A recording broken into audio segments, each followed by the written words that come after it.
All right, folks, welcome back to the Property Couch podcast, and we got a very special episode for you today. We are talking to a guest in the studio. That's right, Ben and I are talking all about the future of property management and why that is important that you as an investor know all about it. What else do we cover, Ben? Ross, that's right, because transformation is coming to property management, whether it's the new digital age or whether it's going to be the increased professionalism from the property manager that's going to be looking after your tenant and your property. We're going to be hearing all about the future of property investing on today's show.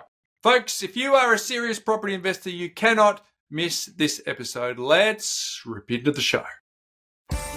Welcome to the Property Couch, where each week you get to listen to two of Australia's leading experts. Bryce Holdaway, co-host of Location Australia on Foxtel's Lifestyle Channel, co-host of Escape from the City on the ABC, and partner of Empower Wealth Advisory. Ben Kingsley, chair of Property Investors Council of Australia and the founder of Empower Wealth Advisory, named the 2018 and 2019 Property Advisory Firm of the Year. Stay tuned as they bring you the insider's guide to property, finance and money management.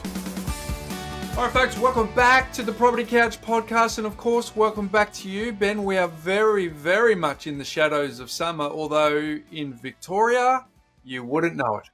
Well, but it has been different. I'm in the office and there's a bit of air conditioning, so I've got the top on. But, you know, there has been a little bit of difference, right, in terms of the weather has improved a little bit compared to what it was 3 or 4, 5 weeks ago. Terrible. Yeah. Terrible. So weather. to the people who are listening to this and they're hot, sorry. Get It's lost. because I air was going to say something else, but get lost. We're not. But only serious. But mate, we are in the shadows of summer. We are in the shadows of Christmas, which means we are in the shadows of summer series. And I've got to tell our audience, we've got some rippers lined up. Absolute ripper stories lined up for this summer series. We do. I mean, it's been a joy, obviously, recording them and getting them ready. So it's been absolutely wonderful amazing people stories. with amazing stories. So I can't wait for it. Hey, very special guest today, Ben. We have invited Jonny Bell into the studio.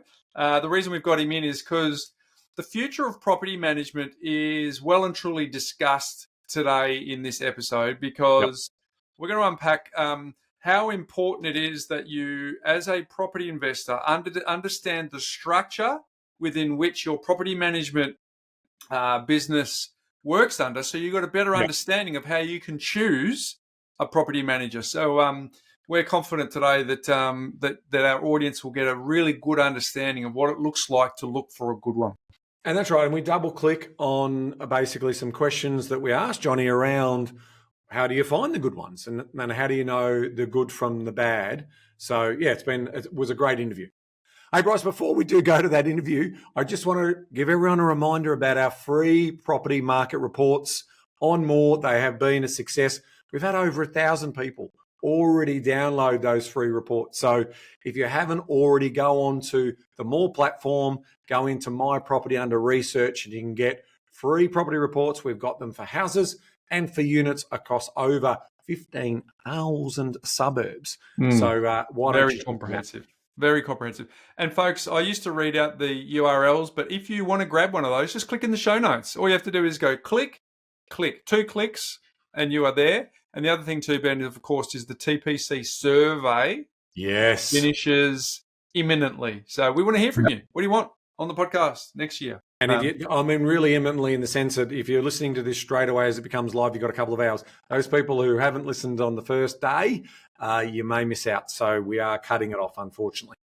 So anyway, Ben, let's cut to the interview you and I recently had with Jonny Bell. All right, Ben, today we've got a very special guest on the Property Couch. We're chatting with Jonny Bell, who's the founder of Housemark, Australia's fastest growing property management company, managing over 3,000 properties organically. Jonny built Housemark from the ground up, setting a new benchmark in real estate asset management with a focus on quality and proactive service, which we'll get into today, Ben. Yes, we will. His leadership and dedication to improving property management have earned him a reputation as a trusted partner in portfolio growth. In this episode, he's going to share us the story behind Housemark, the success and the strategies that are helping reshape property management in Australia. Welcome to the Property Couch, Jonny. Thank you, Bryce. Thank you, Ben.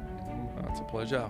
We're looking forward to today. But to be honest, property management isn't usually where young real estate aspirants go to. But you deliberately chose to go property management rather than the sales side. Yep. Why is that?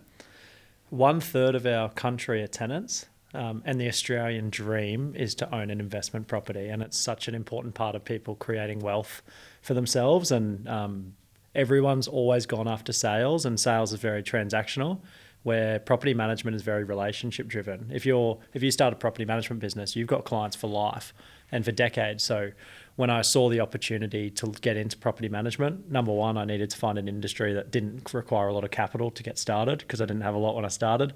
Number two is I saw it as the ugly kid of the industry. Everyone cares about sales. Everyone was focusing on it. And we saw this industry that has not had the care that it deserves. So that was the whole mission, is how do we turn the ugly kid of the industry into the cool kid? So when you looked under the bonnet, what did you see that was broken inside the property management business? Very much undervalued staff is probably the biggest one that stood out. Yeah. You go to a real estate awards night and all the salespeople go up on stage first, then all of the leaders, and then property managers get shuffled off. When you go into a real estate office, all the salespeople have the air-conned rooms, the really nice areas, and then the property managers shoved out the back. Yeah. Where the property managers are such an important part of the journey. They get paid the least, they valued the least, and they have the hardest job. So that was a big part of what I wanted to do, because I was actually managing properties myself. So it was about how do we elevate this industry by supporting the people who are managing the properties and attracting really good talent. I mean, we should set some context here. When you were making this decision, you were 23, and you've since gone to grow a business organically that is probably the envy of a lot of people in the country. But how, like, and in the rear vision mirror, that was a good decision to make, right? But back then, like, a lot of people go into an industry and I'm going to change and I'm going to make a difference. But I've actually watched and observed that you've done that. Like, what were you seeing at the time that, you know, because they're at 23, you get enticed by flashy stuff, and you resisted that. What was going on there for you? So my family comes from a medical background, right? So I think real estate's become a lot cooler than it used to be. Like when I was in high school, becoming a real estate agent was like people's last resort. it was like oh, easy barrier of entry. Yeah, but you could still make some money. Yeah, but now it's actually, you know, people look at it. I think the glitz and the glamour and social media has made it quite a attractive industry. Yeah. So when I was looking at it, I just could never comprehend door knocking. Like it was something that I couldn't do. So that sort of knocked out starting in a sales role, because that's it. That's what. That's interesting. So it wasn't a great idea. Yeah, that's the process of elimination. I did do a university degree of economics, so I think I had a good understanding of the industry. Property management is where the asset lies. It's the cash flow, but also it related to me. It's longer term. It's relationship driven. There was an opportunity to disrupt. And also it was something that I felt comfortable doing. I knew that I could manage the properties myself. I knew that I could add value to clients. And when I first started, it was a little bit of failing my way to success. But there was this pivotal moment when I went in against a multinational agency. I was working from home. I had no website, no business card. And I walked into this home. It was probably 3 million at the time, probably 7 million now. And I walked in and the owner said to me, I like you. I feel like I can trust you. And you're the business owner, so I'm going to give you a crack. And I was going up against this guy who's been in the industry for 10 years from a multinational company, and he chose me. And I remember walking out and I was like, oh my gosh, like, why did he pick me? And in property management, I feel like people choose the person they trust and they like because they're going to be working with them for a long period of time. But in sales, they pick the person that they think is going to get the best result because it's a 30-day process. And so it really broke a lot of my limiting beliefs around needing a big brand or needing to have 10 years of experience. And it gave me a lot of confidence to keep pushing forward. And it kind of gives you an advantage too, because for a lot of the property management industry, they have intention to change, but it's kind of like turning the Titanic. There's so much system, there's so much process, and there's so much legacy that they need to actually unpick. The fact that you were starting from scratch and you had that mindset around wanting to increase the service levels in hindsight, was a very big strategic advantage for you. Yeah, 100%. I'm so glad I didn't buy any rentals, because it meant that I could build them properly from the start. And sales and rentals is like rugby and soccer. They're polar opposites. Property management is process driven. Sales is entrepreneurial and sales, and it's hunting the next deal. You can't treat your property manager like your salesperson. You need to have a different brain on you. You need to think differently. You need to treat people differently. So I don't, traditionally everyone says, oh, because I've got sales, I need to have property management. That's very traditional to go, I've got the leads, I need to make sure I'm managing them through our portfolio, where I don't think that they are 100% aligned. I think they're very different skill sets to be able to run those two businesses. Now, most of our community will have some idea in terms of property management, but can you just break down the sort of half a dozen key things that a property manager does, and then we can sort of unpack in terms of how you've decommissioned those and then rebuilt them into the way in which you do it. So take me through what a typical property manager would do. If I'm an investor and I've just secured a property, what am I looking for, and what's the process that I normally go through? Yeah, step one is probably compliance, making sure that the property is rent ready. Yep. Step two is then maximising the yield of that property. So how are we going to advertise the property? How are we going to get the best result for that property? Step three is finding the best tenant for the property. In this market, we're typically getting 10, 12 applications, making sure we find the right one. Then step four is then ensuring that we do the right reporting for the property. So entry report, the routine inspections, preparing that property. So if there is a dispute down the track, that we can make sure that we're in a good position to protect the landlord. We're up step five. Yeah, well, five or six, that's good. Step five is maintenance, ongoing maintenance, Yeah. and making sure, you need a good quality, you need to learn a lot about the building industry and understand how maintenance works. And then the last part is the relationship, is understanding our clients, what their goals, ambitions are, and making sure that we're pushing in the direction of where they want to go. And where do landlords feel that most property managers let them down in those sort of different steps? What are the sort of 2 or 3 things that you constantly hear feedback on when you're potentially winning them over from their existing property manager or their new coming in? How do you set those expectations and think about that? Reactive versus proactive. Yep. It's here's the problem. It's 90% of the industry is here's your problem. What would you like to do? Yep. Or, hey, we've just had a complaint about this or that. Not a solution based. Hey, here's the problem. We've stress tested it and here's the solutions, and this is the one we recommend. Yep. A big part of our business that went back to because my dad's from medical, in the ambulance they call it SBAR. So they say, in a medical situation in the ambulance, they go through SBAR, which is situation, background, assessment, and recommendation. And we actually do all of our, we work off every email we send, and everything we do is off SBAR. What's the situation? Yeah. What's the background? What's our assessment of the issue? And what's our recommendation? And I think having that proactive approach is probably the most frustrating part of landlord's journey. And then the second one would be the time management of a property manager. If a property manager is out on the road doing 10 inspections and then getting back to the office, they've got 15 missed calls, they've got 15 emails, they're stressed, they don't hear from, the landlord doesn't hear from them for 2 days, that's another frustration point. Yeah, for sure. I think the structure of what you're describing there is something that we definitely want to unpack here. But you mentioned your dad's medical background. Tell us a little bit about the impressions you got growing up around money. What did you observe? What did you see? And how did that impact on you? And probably, given that you're ambitious, how did that drive or thrive what you were wanting to do with your life? It's a good question, Bryce. I got to see 2 lives. I got to see the one because I wanted to be a tennis player. So I got to see, which is an affluent sport.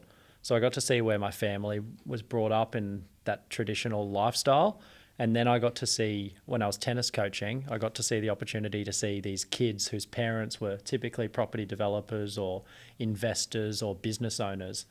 And my dad was a 5 a.m. start till 6 p.m. finish in a really well-paying job, taxed half of it, and, you know, was on a 20 to 30 year grind to get to financial freedom, where these more entrepreneurial style people I was meeting at tennis were dropping their kids off at tennis at 2:00 in the afternoon, looked relaxed, and was a different type of Interesting. personality. So I was actually quite drawn to that.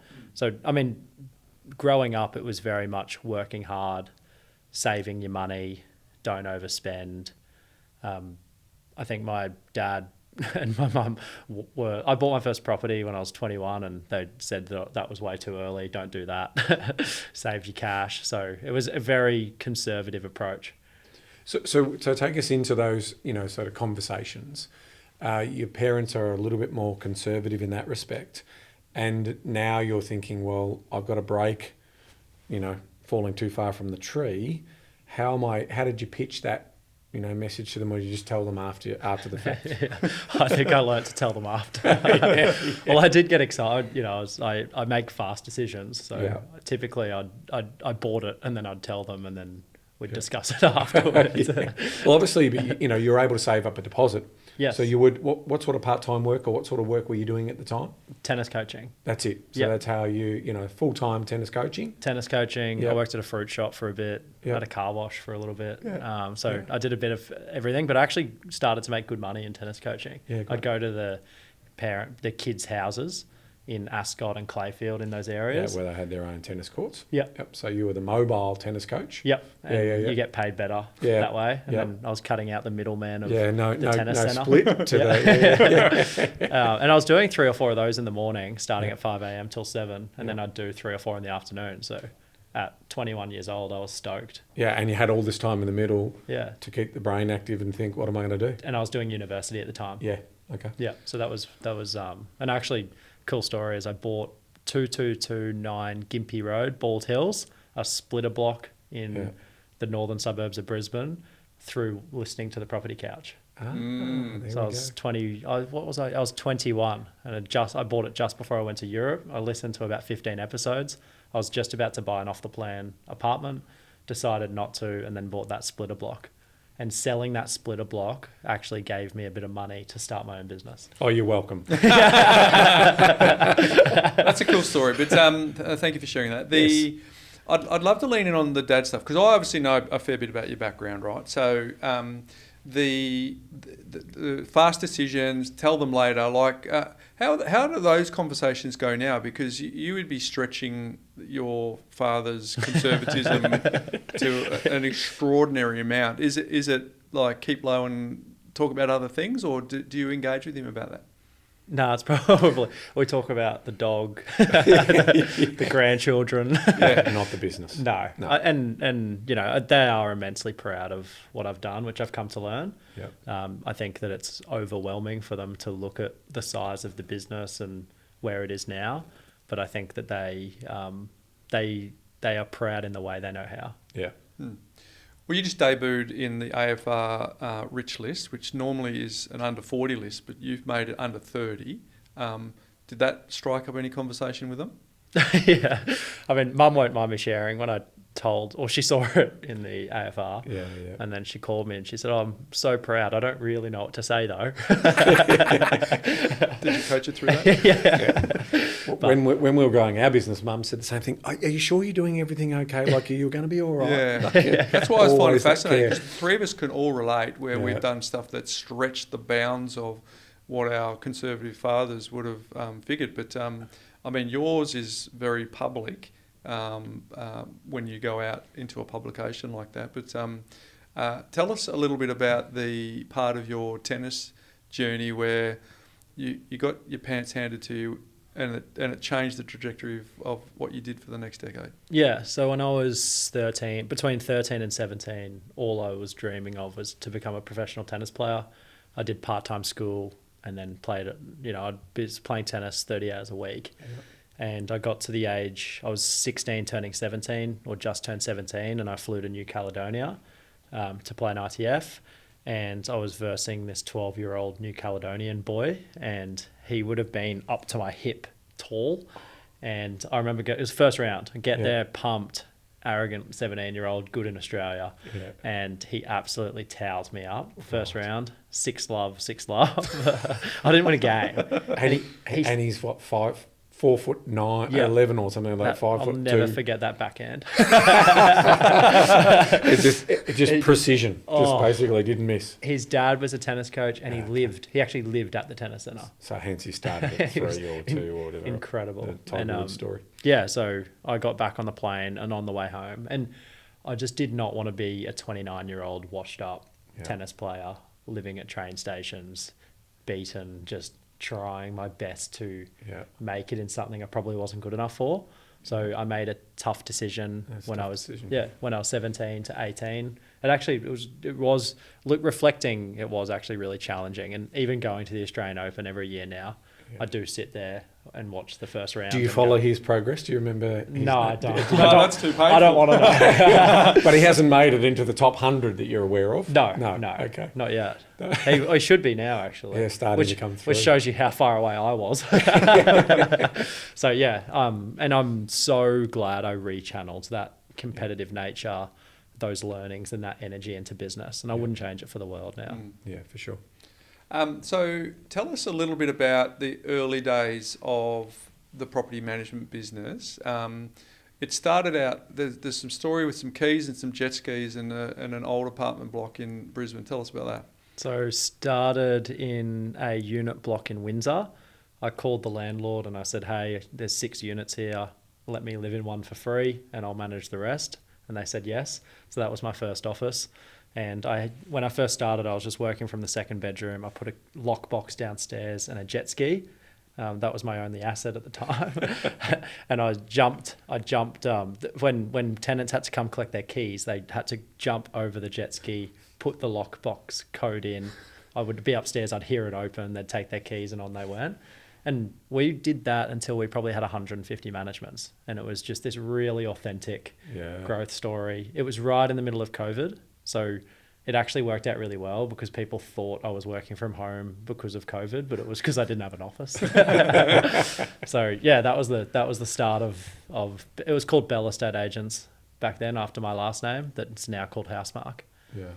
And there's some funny stories about the Bell name too, because you did pivot for a while, but early on there was some upside from the more established Bell brand. Can you tell us about that? Yeah, so I used to, when I was cold calling, I was happy to cold call, just not door knock. So I was calling people saying, hey, it's Jonathan from Bell Estate Agents. And because of the other Bell, people were saying, oh, yeah, I know you guys. Bell with an E? Yeah. Bell with an E. Bell with an A? Yeah. Bella, as in beautiful? Yeah. And they would say, oh, I know you guys. And I was like, yep. And they're like, we used you years ago. I was like, yep. I was in school years ago.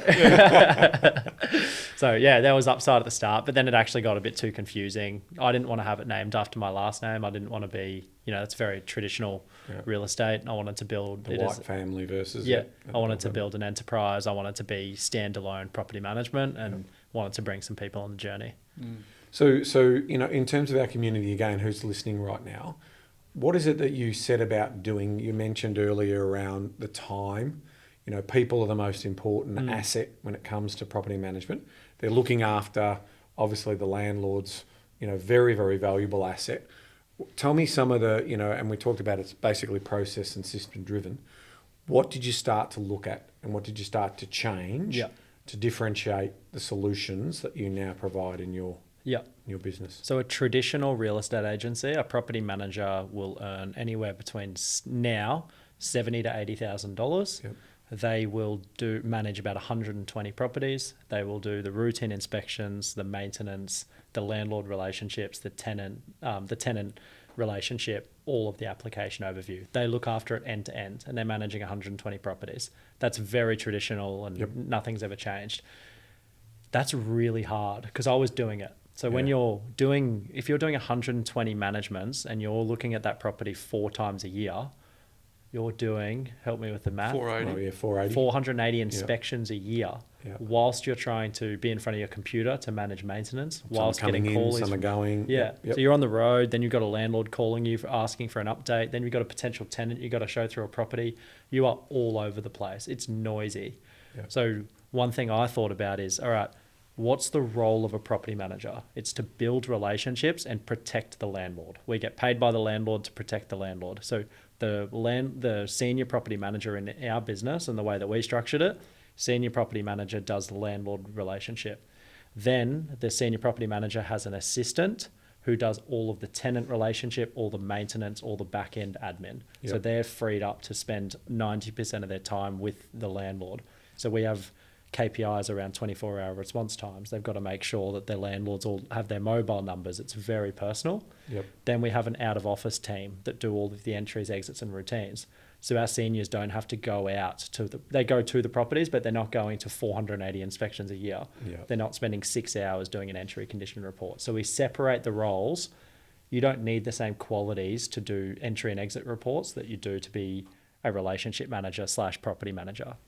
So we segmented those. Does that then allow scale in terms of the 120? Can that push up higher in terms of the number of properties that they can manage? Yeah, so then you can double their portfolio.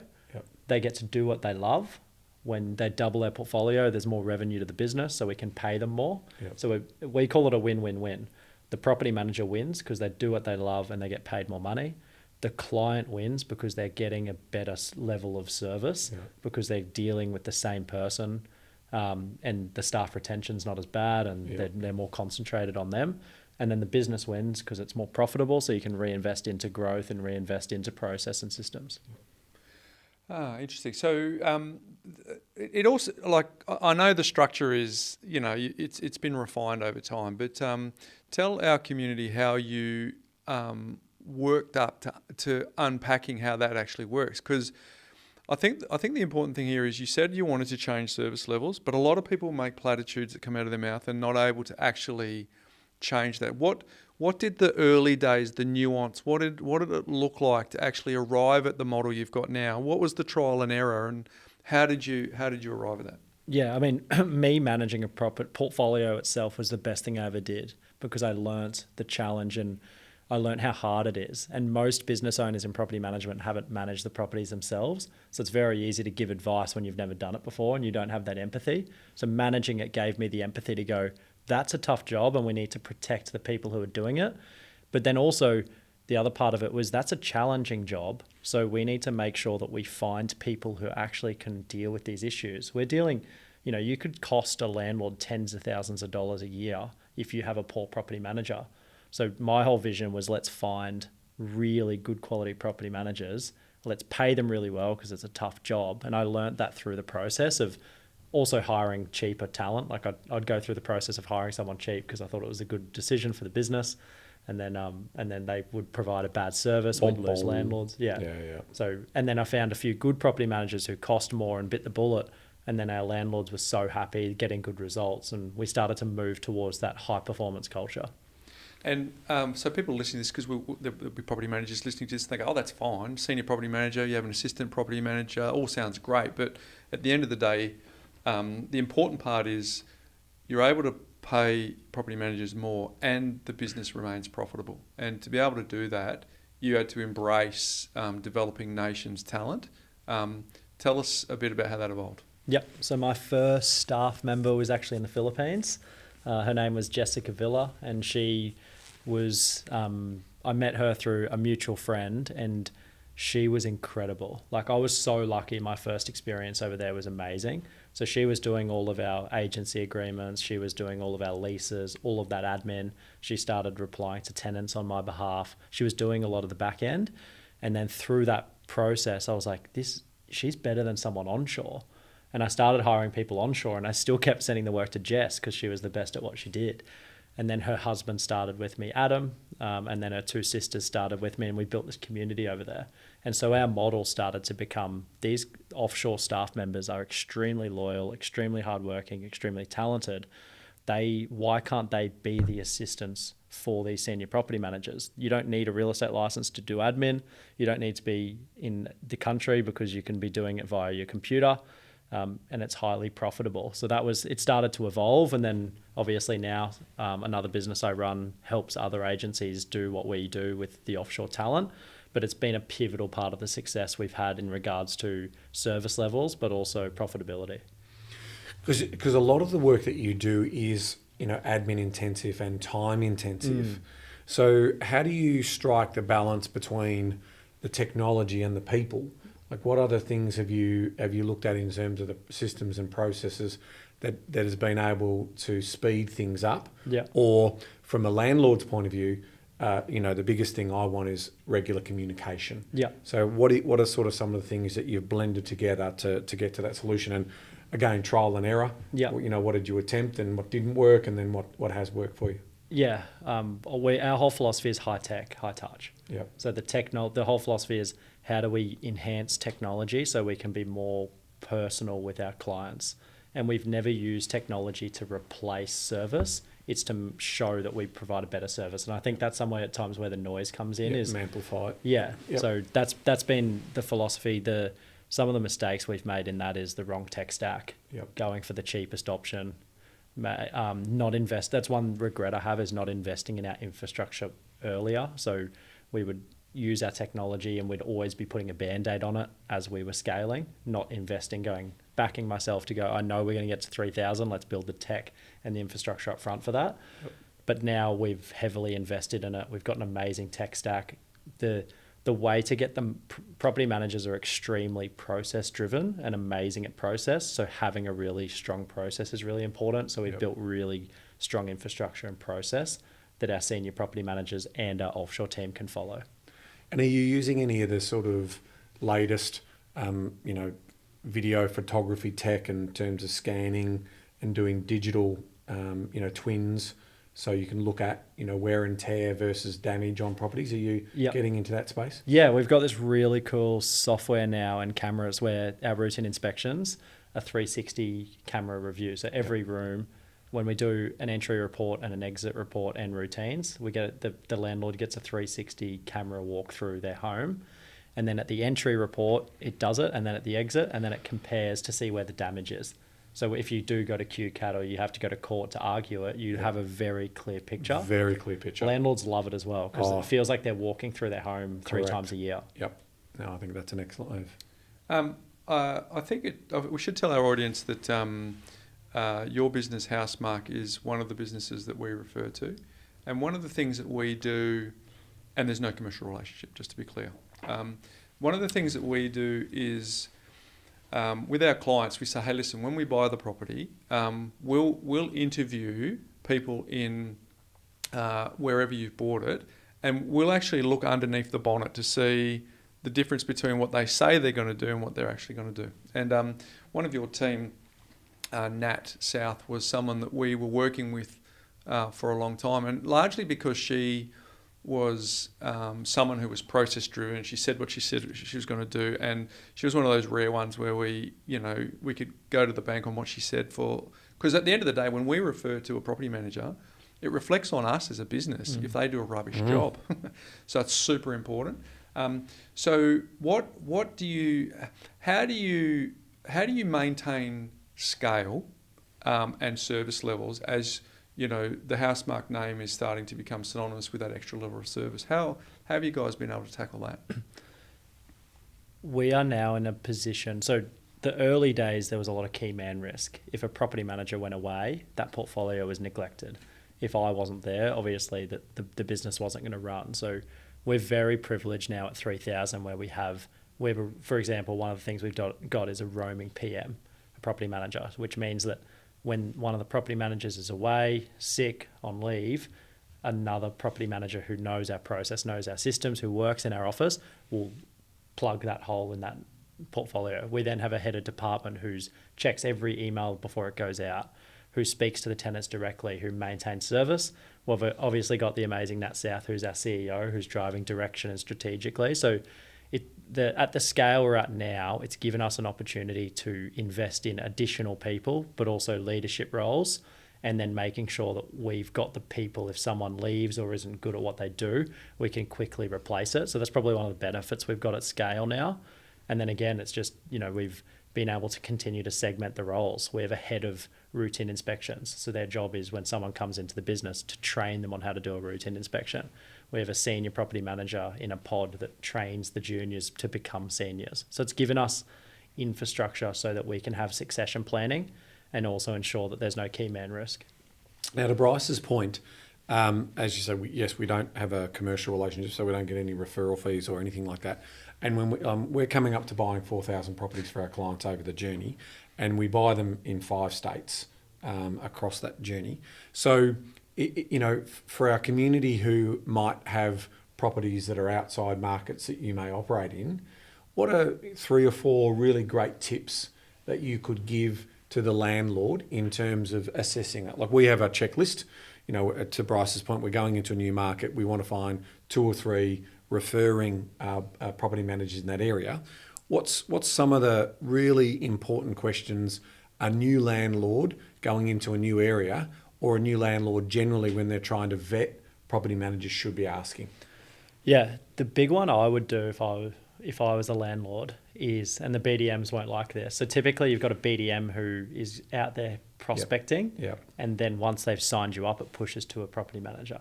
I would actually ask to speak to the property manager that would be managing my property, because they play such a pivotal role, and I'd interview them. And so the BDM's obviously going to get you the best result from a rent and obviously get you the right tenant, but I'd really want to know who's managing my property, number one. Tip. Number 2 is I'd want to speak to the business leader and see how much input they have in property management. So who's their head of department, or who's that leader of that division of property management, or who's the business owner. And I'd want to have a conversation with them to see where their interest lies, because property management there's always going to be something that goes wrong. Over the next 10 years when you buy the property, there will be something that happens. You're going to get a tenant that's not very good. You're going to get a hot water system that breaks. Something's going to go wrong, and it's going to cost you money. You want to know that there's someone in that business that is going to say, Jonny, leave it with me and get it sorted for you. So who's that person in that business, and do they actually have the capabilities to do it? And then, is the business owner heavily involved in property management? Are they actually driving property management forward, or is it an afterthought to the business? And that's very easy to tell. You can tell that from a few conversations, going on their website and seeing where their interest actually lies. They'd probably be the 3 things. And what about the vetting of the tenant? How much importance are we thinking about that in terms of what's some of the questions that I should be asking a potential future property manager about how they're vetting the right type of tenant for me? Yeah, there's all of the compliance piece. So checking their rental history is a big one. The other one I'd be doing is checking the level of income, making sure the percentage of their income, the more stable, the better. So if they've just got a new job, or if they're just moved into the location from another state, and getting references is really important. And I think it's actually understanding the tenant and what they're looking to do, why they're moving, for valid reasons. My personal investment property at Burleigh, I got trapped. I got this guy who looked awesome, really nice guy, moved from New Zealand, just moved here, and now he's just broken his lease because he wants to move back to New Zealand. Like, it's a transient tenant. When I had someone else who has been in the area for a long time, they're currently selling their house, so they needed a place. I think understanding the story is really important of why they're actually moving, and making sure they've got really steady income and really good references. You've been really proactive in educating the property management industry. I've emceed a number of events, and are you surprised at how many people actually show the blueprint? You show them exactly what it is. This is what we're doing. This is why we're successful, and they don't actually go back and implement it. Yeah, it's hard. It's a daily grind. Most property managers last 8 months in a business. That's the average tenure. So always replacing property managers. I think people give up after a while, to be honest, and they see property management as something where it's like a sugar hit. They'll come to our event and they'll go, yes, let's do it.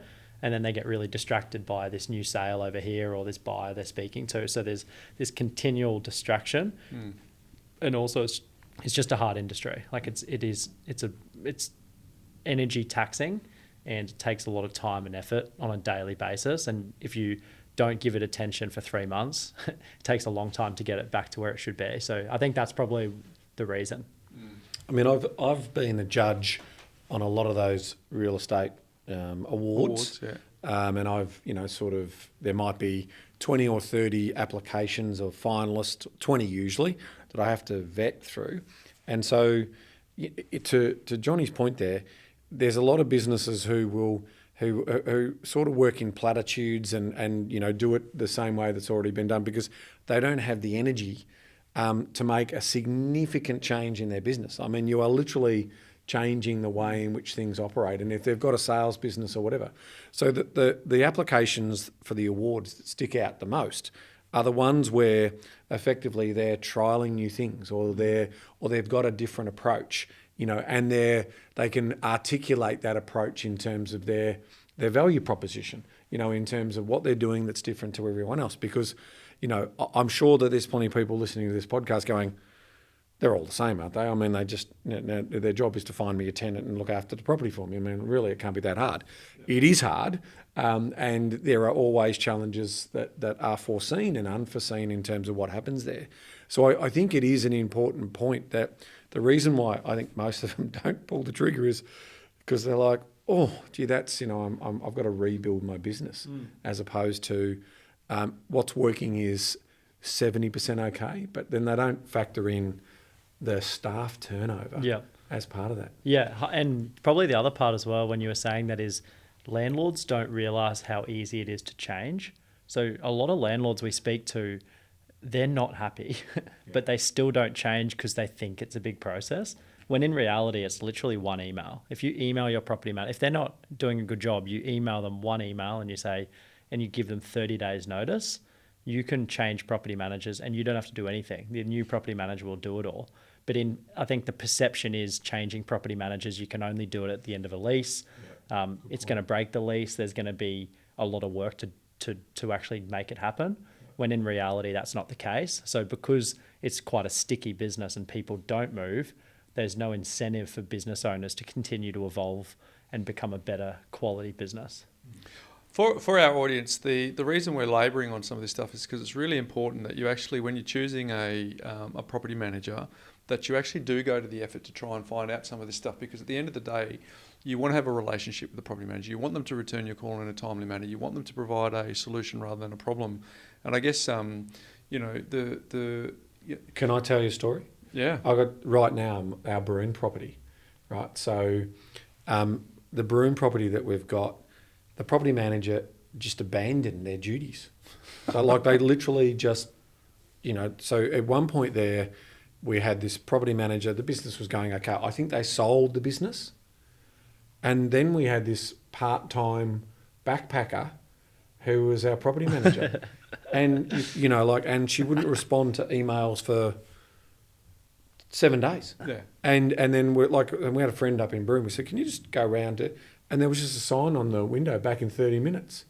But that sign on the window stayed there for 2 or 3 days. Right, so yeah, they just abandoned their post. And then we did some digging behind that. And turns out that it was bought by another one. So obviously Broome is part of that sort of northern area of WA where they've got mining towns and all. And so a lot of these property managers are owned by Perth-based businesses, and they just struggle to get the people up there to manage it. So the current tenant we've got, it's been really challenging because they've taken the business, the lease on, and it's $1,350 a week, right? So it's not cheap rent, right? And they've just sold their business in Broome, and now they're breaking up, and so the whole thing's turned to shit.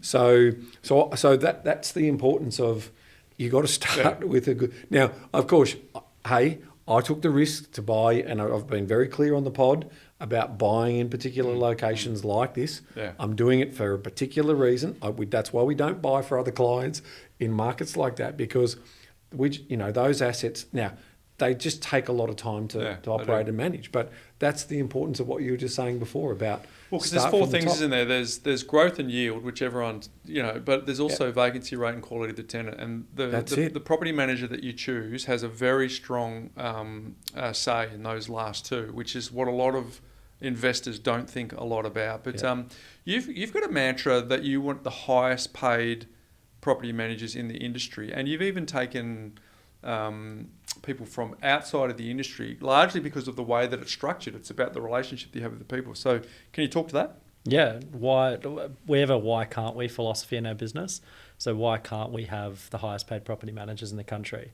And a lot of people through COVID, property managers were getting paid 70 to 90,000 in that period, in that area. A lot of them moved into government. COVID was a tough time as a property manager. A lot of them moved into government roles, which then meant that they could get work. They could get paid more, probably 110 grand, a hell of a lot more relaxing, and that they're not this stress every single day, and hide behind the shadows a bit. So that was something that was really challenging. 1/3 of the industry left.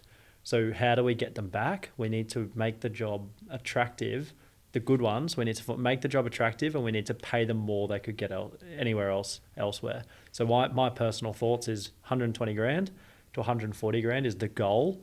Is if you can pay a property manager between that money, that's really good money. Yeah. You're going to get people outside the industry who are very good at what they do to enter it and support them, which ultimately means our clients are going to get a much better experience. And I think that that's where the industry's heading. Is there's going to be as technology and AI comes in, property managers will be able to manage more properties, but they're going to be sophisticated property managers that landlords can trust to get them the best result. That was going to be my final question to you around, you've come in, Jonny, and you are a disruptor, there's no doubt. Obviously, you look after a lot of our clients, and you do it such a good job as a team there.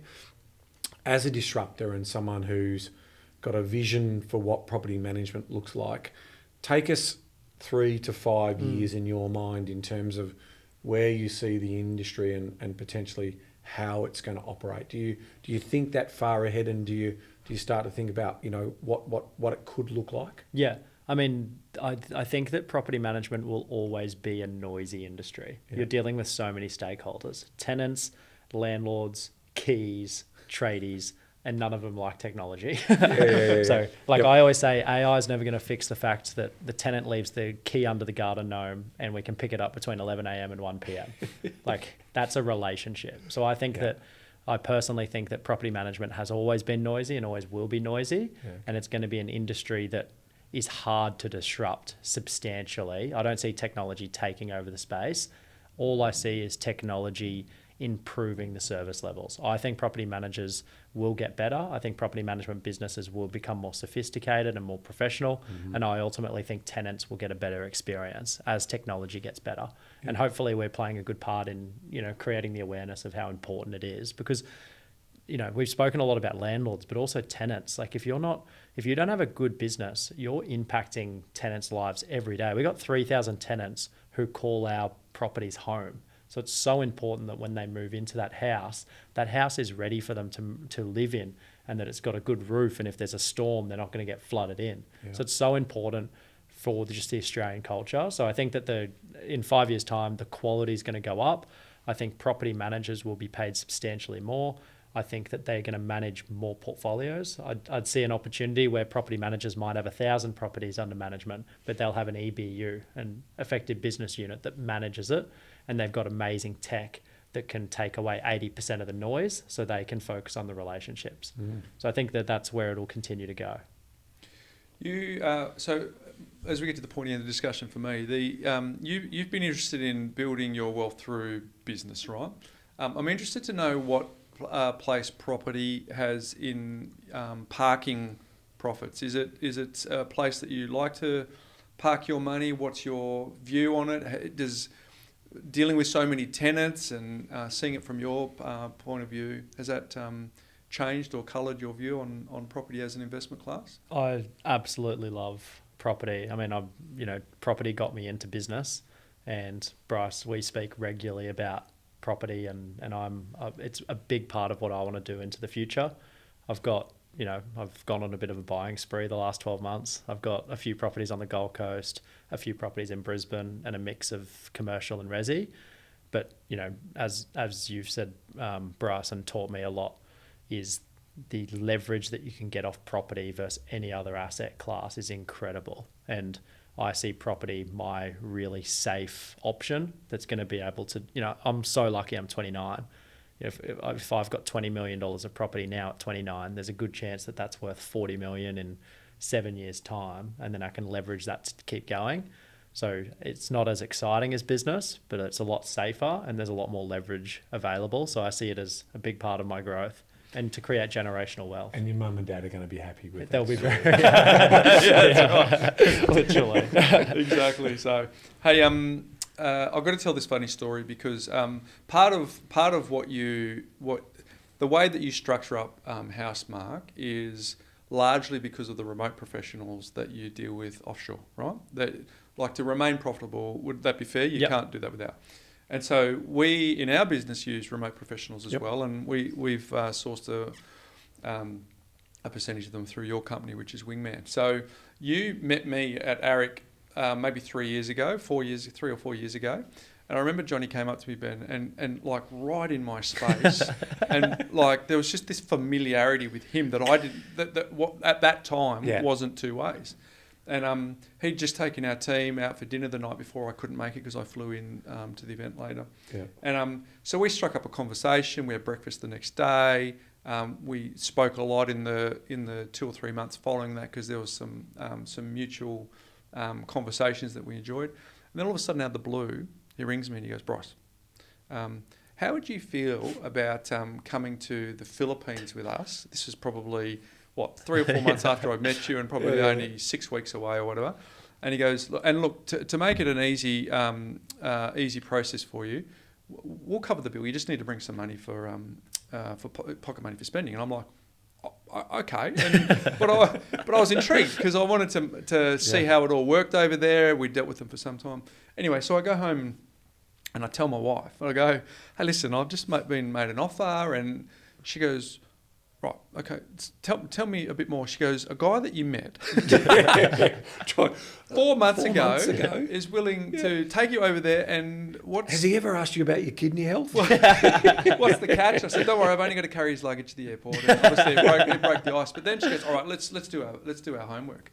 So she gets my Instagram and she starts looking at Jonny's Instagram profile. Well, mate, he's a young, fit guy, right? So lots of photos, shirts off, and mates and girls and everything. I thought, and Andrew goes, right, so you want to go with him?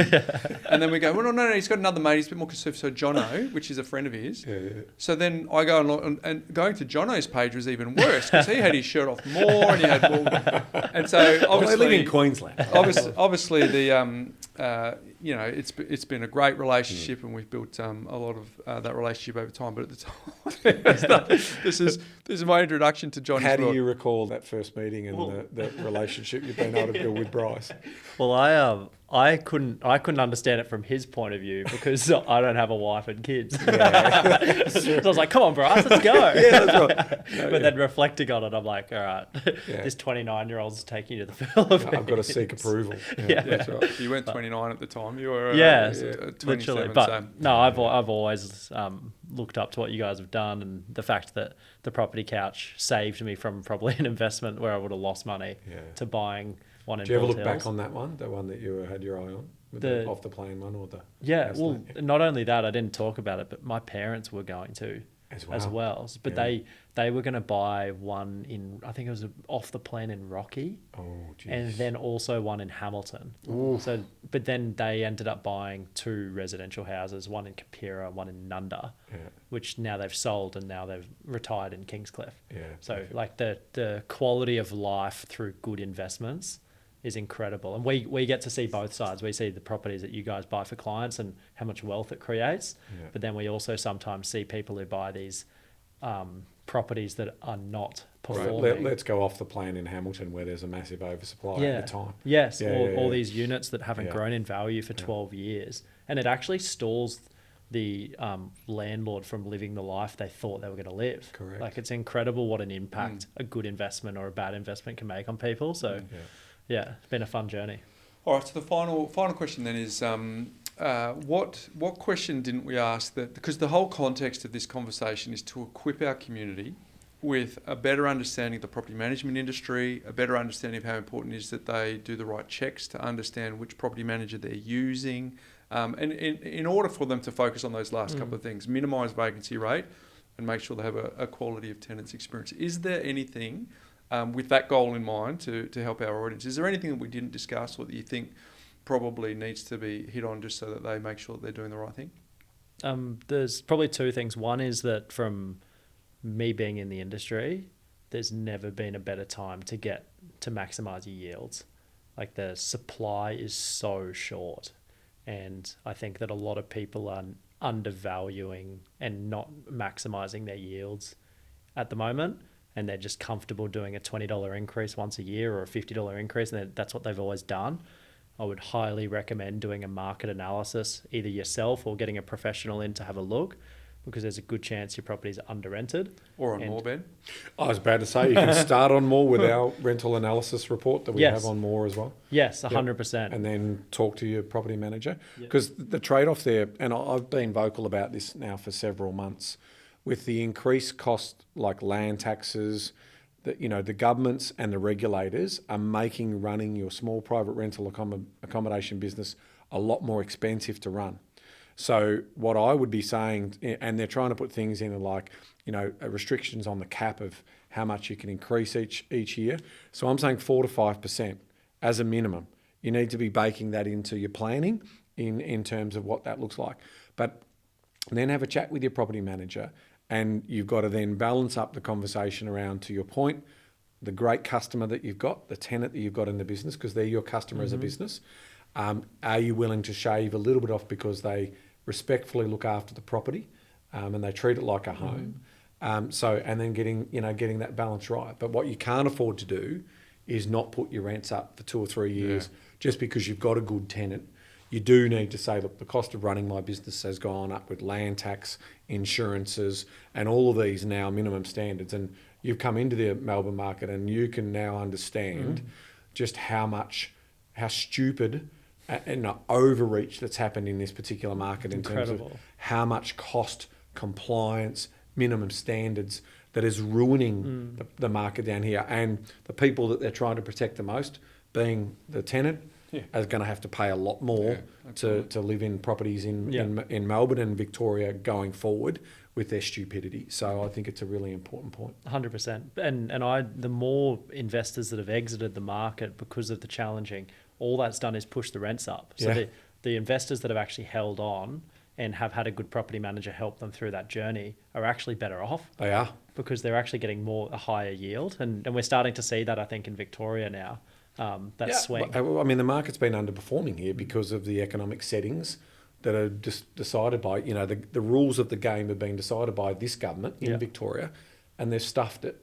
And so, but to that point, it's now like yields are going to keep going higher, and obviously property prices now, off the back of the fact that there's just 28% less stock to buy, that you're probably going to get better capital growth down in Melbourne in the next couple of years.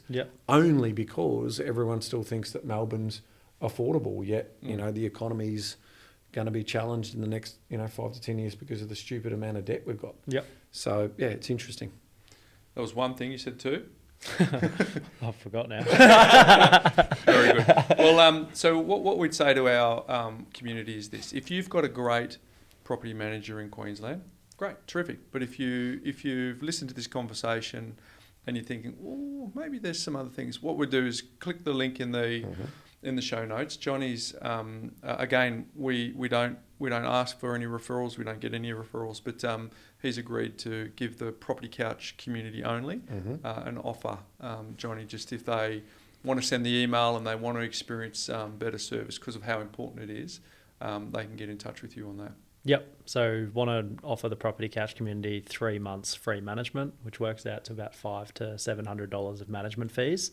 That is a carrot, but probably the biggest thing is the service levels and maximising the yields and the compliance and everything else that will also make sure we'll do a full assessment of the property and give a 12-month plan alongside getting some free management fees as a little win before Chrissy. We like our community members getting value out of coming here. It said nothing in it for us, like BMT. Well, they get a cheaper that's right. Well, so we love this. We recommend our clients to use them too. So it's not anything other than trying to look out for the people to get the service. So, mate, it's been a pleasure. Thank you for joining us on the couch. We're glad that the Property Couch played a role in your property journey. And, from Ben and I personally, thanks for looking after our clients so well up in Queensland. And on behalf of everyone here at the Property Couch, thanks for joining us. Thanks, guys. Appreciate it. There we go, Ben. Hopefully our audience got an insight into, obviously, a high performer, but the concepts that we spoke about were designed to give you an understanding of what you need to look for, because the challenges with property management, and you and I have been doing it now for, well, me 26 years. I think you're a bit older than me, Ben, so I think you're in the 27, 28 year range. Something like that. Yep, something around those. We've had good property managers, Ben, and we've had ones that have some training needs. Let's just say that. And so we are vigilant. Our buyers agency team is vigilant on what we're looking for. So we're having a little look under the bonnet to try and work out what it is. What's the structure here? Who's actually going to call me? How are you actually not going to be overwhelmed when my call comes in? All that sort of stuff. So and how could you not get energized by his energy and his drive in terms of how he's trying to transform the property management industry, in terms of the way in which he's trying to make it an attraction industry? Because the challenge we do have in the property management industry, as Jonny was referring to, is the churn. You know, it's not something that is, highly aspired to, but I think that will change over the next 5 to 10 years. It's becoming more technical. There's a lot more compliance matters. There's a lot more other things you need to be aware of.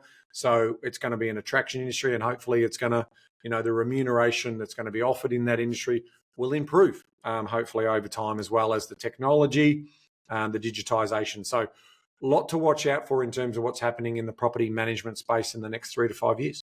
And they are the agent of the facilitation of what makes the whole thing circle around, Ben. If we've got good tenants and we've got low vacancy rates and we've got great rental yields and we've got growing portfolios, then property investors make sure that they are doing the best thing to provide safe and quiet and peaceful enjoyment for their tenants. But it all comes together symbiotically if we get that stuff right at the front by choosing the right property manager. So thank you, Jonny, for coming on, sharing your wisdom, sharing it with our audience. And folks, hopefully that's given you some really good insights into what it takes to get a property manager that's acting in your best interest. Not just a rent collector, but a wealth protector. There you go, Ben. Go to the bank on that one. But mate, it's been fun as always on the couch with you in the studio for that particular episode. But until next week.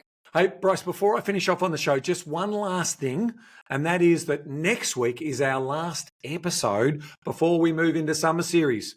We're on the edge of Christmas, even though you go into the shopping centres and they've had the trees up since the first week of November. Who does that? But anyway, that's a story for another day.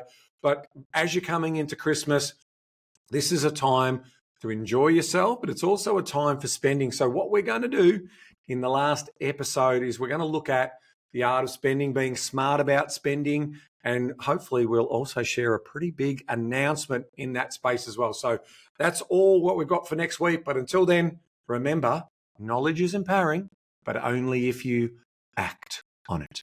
Well said. See you next week, folks.